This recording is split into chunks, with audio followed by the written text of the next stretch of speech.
Parkinson's disease అంటే 4 features ప్రధానంగా ఉంటాయి. ఇందులో వణుకుడు రావటం, మనిషి నిదానం అయిపోవటం, కాళ్ళు చేతులు బిగుతు అయిపోవటం, నడుస్తుంటే తూలినట్టు ఉండటం అనే ఫీచర్స్ ఉంటాయి. పార్కిన్సన్స్ డిసీజ్ మొదట 3 నుంచి 5 సంవత్సరాల పాటు మందులు వాడటం వల్ల వాళ్ళ ఇతరులానే వాళ్ళ పని వాళ్ళు చేసుకుంటూ ఉంటారు.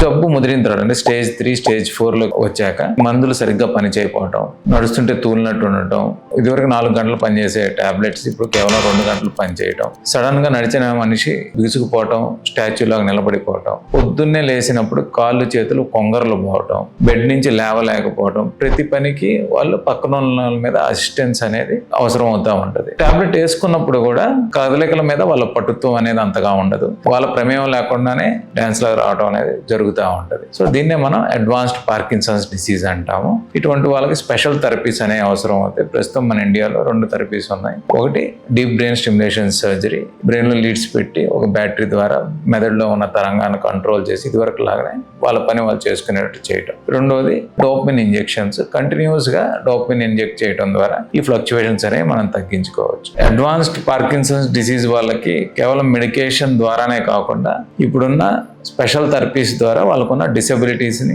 తగ్గించి వాళ్ళని మనం ఇండిపెండెంట్ గా వాళ్ళ పని వాళ్ళు చేసుకునేటట్టు చేయొచ్చు.